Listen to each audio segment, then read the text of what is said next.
Welcome back, Deckheads, to Crash Command Games. It has been a while since I've kind of had a talking head video.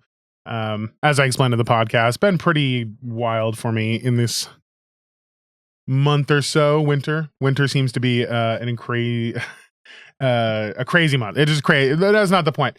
The point is we got a lot going on in Flesh and Blood right now. The Hunted just released. I normally don't buy new sets. I normally collect old sets to completion first, and then to my standard of completion first, and then I move on. But this week, we were all primed and ready to draft because this is just the week after the launch of The Hunted, and the store that we were going to draft at didn't have any product. I went and bought some. I was going to go, I'll buy this and a few extra packs to make sure we have enough product to draft. We all forgot there was a Magic the Gathering pre-release. The store owner is not at fault here. I, being a part of the community and being what I think is like somebody who should be able to help facilitate games in anywhere I go, hence me buying booster draft mobile boxes to draft, blah, blah, blah, blah, blah. I should have known that. That's my bad. Sorry for anybody who watches this and we didn't get to play this week. And we're not going to be drafting next week because we have to get ready for the RTMs, which means we're playing Classic Constructed. All that out of the way, that's the reason I'm opening The Hunted for this Unpacking the Week. But also we have to unpack the week because some drama went down. Obviously, if I was kind of out of the loop at first because I didn't watch Memphis. But let's go ahead and get this involved. I didn't watch Memphis, but one of our brand ambassadors, unofficially or otherwise, Brodie Spurlock, embroiled in some controversy, and I wanted to talk about it because it's a topic I care about quite a bit and something that I hold myself to as well. Okay. I had time to review the situation. I got as many sources and angles and perspectives as I could. And then I looked at the open letter that he himself wrote for the community. For those of you not in the know somehow, I know I'm going to be the last one to be covering this kind of a thing. Brodie Spurlock was reported to have been slow playing the living hell out of an opponent. And then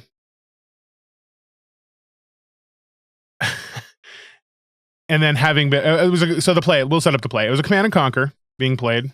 Okay. And Brodie was taking a very long time to decide what was going on. Obviously, he knows something we didn't. In the open letter, he goes over how he wanted to try to protect his dragon power. He's playing Syndra. And it was a hard decision, right? I get that it's a hard decision. Brodie is a known slow player, and I don't mean that in he abuses the slow play mechanic against his opponents. I mean that as in, boy, thanks. He tanks a lot. You know what I mean? He gets in there, he dives, but he completes his games for the most part, obviously, for the most part. So I've never heard a huge complaint because as long as you can complete the game, who gives a damn about how long it takes, right? Yeah, you get the game done, it's over, it's done with, no big deal. I have seen this, right? Saw the boy in Portland. Saw the boy at a few other bigger events. I know he plays kind of slow, but it's a best of one game. You're going to take some time to think, and I'm okay with that. So right off the bat, I want to get off and get that off my chest and say, and I've said this in multiple other episodes, multiple podcasts, let your opponent think. Granted, 5 minutes is kind of a long time for a single decision. That is a long time. Where the hell does Warrior go? I think like right here. Something like that. Goes here, here, here. Sorry, I'm going to be trailing off a little bit because this set's new-ish to me, right? So yeah, let your opponent think, but slow play is slow play, and it is something you have to be mindful of and aware of when you're the player doing it, right? And it looks like by the open letter, he is aware of his faults, right? At the end of the day, there's a few things I want everyone to consider when they're thinking about this topic. Number one, the setting. It's a bigger event. It may not be big to some people, may not be a big deal to some people. But to people like Brodie, who apparently have dove all in to be the competitive face of this game in many ways, or at least one of the players that really dedicates their life to this, It's a bigger event. He wants to win. He wants to do well, just like we all do, right? And also, there's big prizing on the line. Those are the two things I want to take into consideration while we're talking about this. Pain in the backside, right there. And that's a lot of perspective that most players won't be able to really appreciate or understand. That is not to say you can't put in your 2 cents. Have you ever been on the big stage? A few of my big stages were not for a lot of these games in specific, but I used to be on something called the Science Olympiad, and you get to like state level, you get to nationals level of that kind of stuff, and you're on stage. Things are different. You know, you're playing to win. I get that. And then coming from Magic, coming from all these other games where it is acceptable to... That's a weird way to put it. Where it's acceptable to let opponents miss triggers and all of that for your benefit. And there is truth to that. Okay. At the higher levels, you should be expected to be playing at your best. You should be expected to be on top of your own triggers. My issue is not with that, per se. My issue is with wording. It comes down to semantics, really. You know what I mean? I'm okay with people being super competitive. If we're playing for a big prize or a qualifier, and I want to go, and you miss something that's optional, fine, right? I will take that advantage. I'm not going to lie to anybody here. I will take that advantage. But the word there was optional. Okay. And as far as I'm concerned, when you read that card, the card in question again was Command and Conquer. And as well, a pummel as well. Okay. In many of my previous podcasts, any of my episodes, I will go over how I hate people adding words to cards. I also hate people misreading texts. So we can go ahead and take a look at the wording of Command and Conquer. Defense reactions may not be played on Command and Conquer's chain link. Not exact wording. I'm paraphrasing on that one. The one that I care about is when this hits, destroy all cards in the opposing arsenal. It's like that. What I want you to pay attention to there is nowhere in there did I say may. I didn't say you may destroy all cards in an opposing hero's arsenal. I said you destroy. And there's the discrepancy that I have when it comes to things like Brodie's...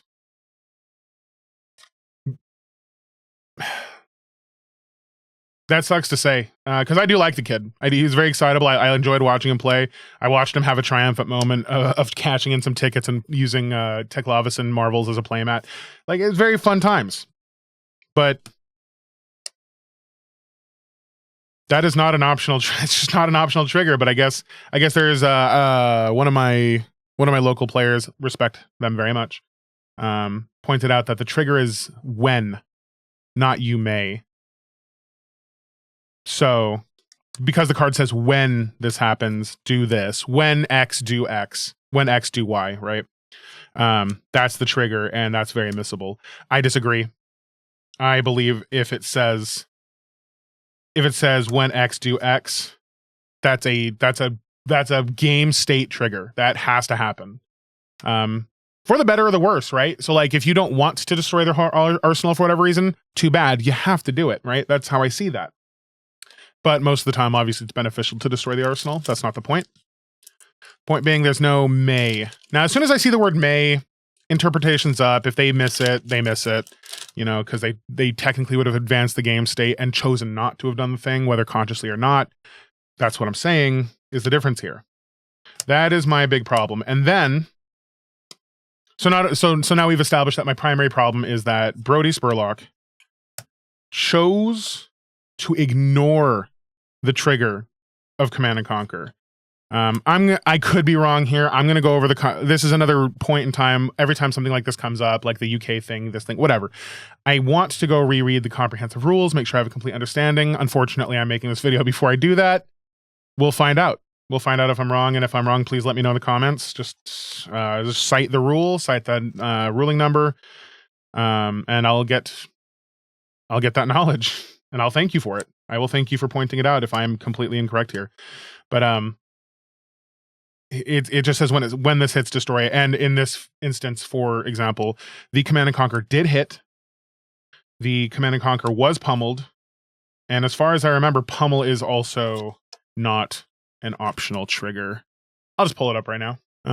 And if this hits, the defending hero discards a card, also not an optional trigger.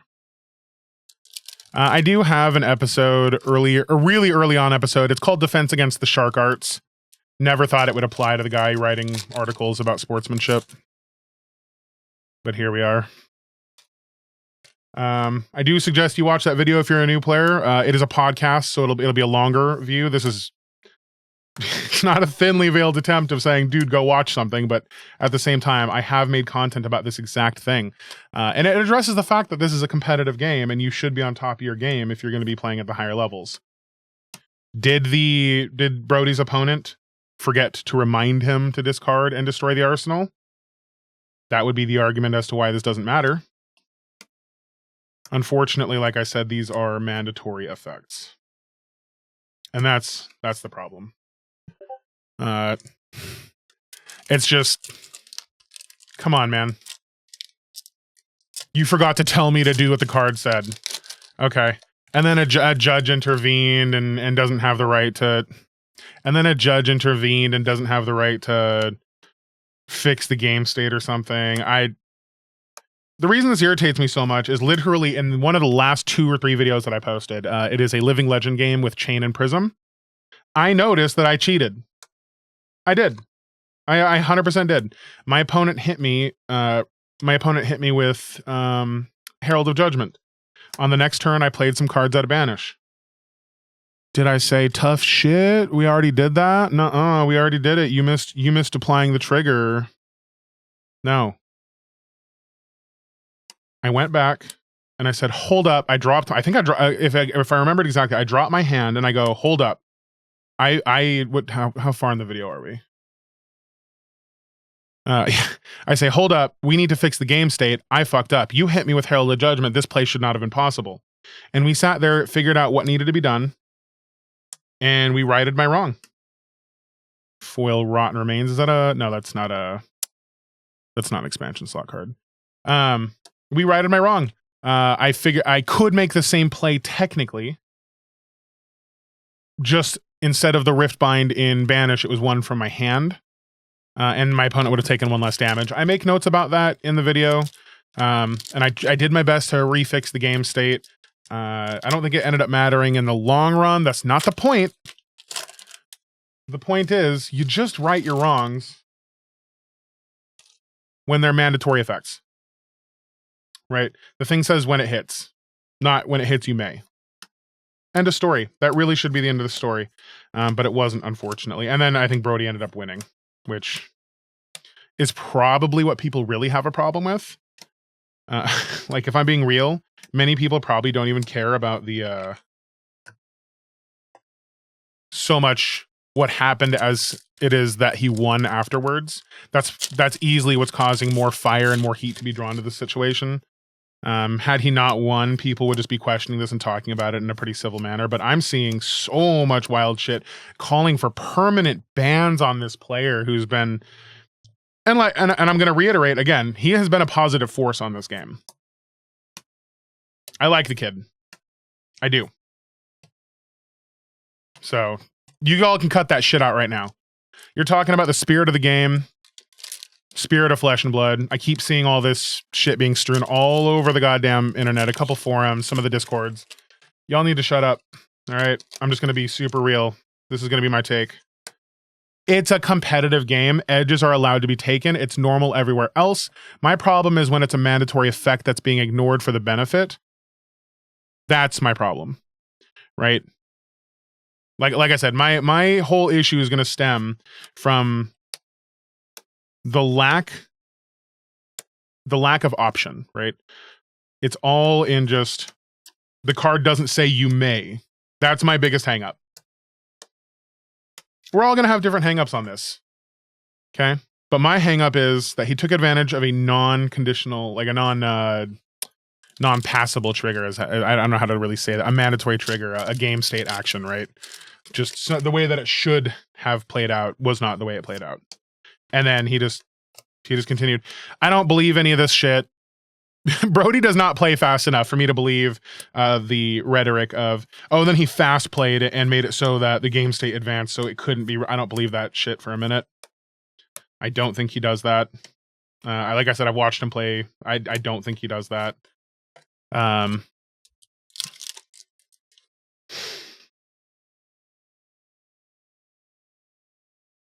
There's not really a lot that I can add at this point.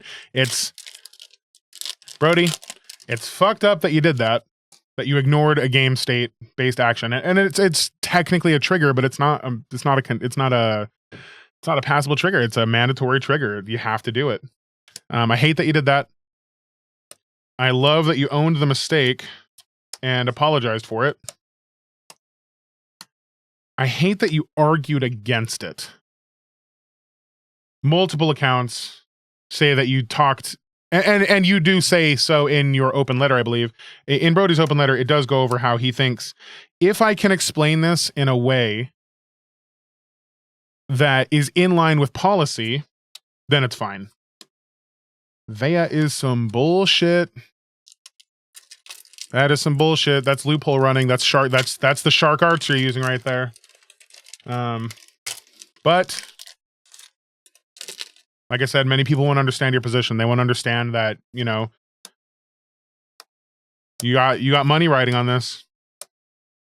Your time, money, expenditure, travel, all of that. People don't consider all that. I do. I know what you went through to get there. I know for a fact it was not easy to get there. And then you sat there and you played your ass off all day. It just sucks because what's going to happen now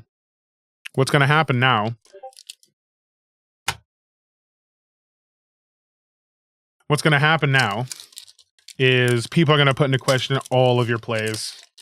And that's specifically why I don't fuck with gray areas.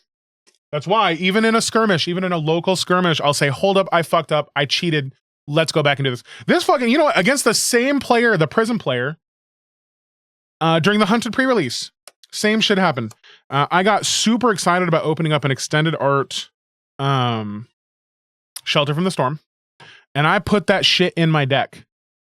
I didn't pay attention that it came out of the expansion slot. Okay. We get to the game. That same Prism player is now during the pre-release playing me, and I play Shelter Against the Storm on the only turn it would have mattered. And they go, that is an expansion slot card. And I'm like, fucking is it?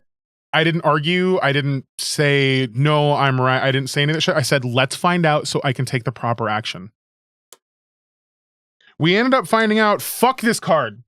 Fuck this card. This artist, I looked at your portfolio. You do such good work. What in the hell is this? I can fix her shit. Thanks to one of my locals here. Again, I don't say names because I don't know if they want to be named. But one of my locals came up with the name. This card is I Can Fix Her. You have to say that when you play this card. This is some, what in the red zone rogue is this? Another local. Like, we're just full of, what is this art? Never mind. I'm just mad at it. So look. Where the hell was I? Sorry, that art fucking derails me. It just absolutely derails me. You just need to be taking the high road at all times. It's super easy to give in to the shark arts. It is. Yes, I can take an advantage here. Yes, I can possibly win a cool prize. Yes, it's super fun to think about me being the better player at the end of the day. But at what cost? If you get caught doing any of that shit, from that point forward, you're that guy. You're that guy. Everybody's going to be watching you 100% of the time. You will never be able to have an average or fun game ever again in any kind of spotlight. because everybody's going to scrutinize everything, even down to shit that they can't prove, right? We used to have a player who doesn't play with us anymore who constantly accused me of stacking my deck because I am a casino dealer. Okay. And as the superstitious and unaware always think the house always wins, right? What people don't understand is that the game is rigged from the start. And I'm just gonna say that straight up to you guys, right? The game is made in such a way that you shouldn't win even if you think you're gonna do well. Okay. I don't have to stack the deck when the game itself is rigged against you. It'd be like if every game of Flesh and Blood, you just automatically started at 30 no matter what against me, no matter what hero we were playing. Okay. I don't have to stack the deck. I will probably just win that game. That's how that works. Okay. People will, and what I'm saying there is people will think once they catch you one time, doing that shit, it's in the back of their mind from then on. It's the same with the Tarkov thing, you know? People found out that hackers were just rampant across the board. Now it's every death. Doesn't matter if it's a righteous kill, righteous death. It doesn't matter how good it is, or god damn, that's a weak cold foil. Blade Beckoner. Okay. Yeah, it doesn't matter from that point on, man. It's hackers. It's that guy's sus as fuck. They're hackers. You can't do it, man. Go watch Defense Against the Shark Arts, learn the game. I'm gonna start producing more content on how to be a better and more vigilant player. But as for right now, it's unfortunate that me and my local community have already, a few members of my local community have already decided that it would be in our best interest, since all of us are fairly competitive people and all of us travel to try to hit the big events. It is now in our best interest to start saying things like trigger. That hit, trigger. Say it. I have to now I have to come on. We went from a fun competitive game to now I'm doing some fucking math homework and someone else's homework on top of it because we can't expect the best play out of all of us all at the same time. All of that sums to thick-hide hunter. All of that sums to, if we're all better players and we're all respectable players not playing in the gray area, the game is more fun. We all follow the rules. We all maintain the state. We all do our best to make sure that we all have the best experience. Then we're seeing competitive play and having fun, and when there's no worry. But this day had to come. Okay, this day had to come. There was no avoiding this. This was gonna happen no matter what. Flesh and Blood is growing. Regardless of what some people like to cry around about on the internet, Flesh and Blood is growing. Yeah, buddy. Yeah. Oh, man. Oh, thank you. That is great.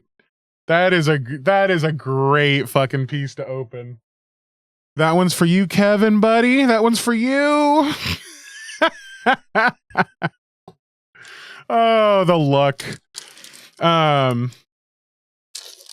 just keep derailing myself. That's what these videos are, though. If anybody watching this channel for any amount of time knows that these are just going to be...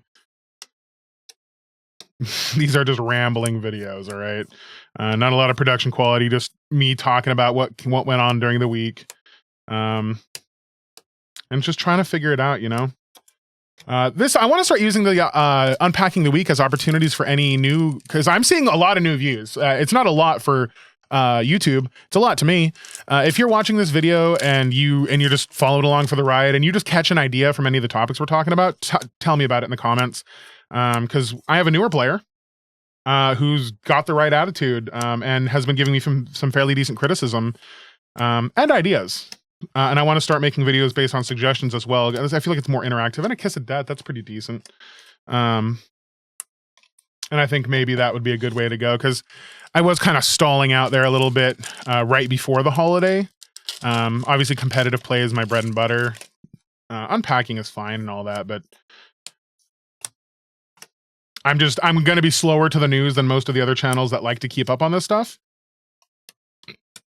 So it's a bit harder for me. So now we all know my takes. We all know what I think is righteous. We all know what I think should be done. Be the better player, be the stand-up player. Don't be the folks. Don't be the Spurlocks of the day. Don't be that guy. Okay? Unless your goal is to sell merch. Because then you're driving up buzz for yourself and you do you, but that is not what I'm trying to do. I'm trying to make sure everybody's prepared for a nice competitive game in which we all can have some fun, right? Thanks so much for watching. Subscribe to the Patreon, subscribe to the YouTube. Make sure to give me those ideas in the comments if you are listening to this video this far into the video. Be a little more forgiving. You may not know exactly what it's like to be in the top seat. You might not know what it's like to be in the hot seat. That's not saying you're a bad player. That's not saying your opinion is invalid. Just understand that during the moment, things are different. That said, it is still okay for me to be critical of Brodie's decisions and of the outcome. That simple. Guys, thanks for watching Crash Command Games. Unpacking the week. This one's zeroed.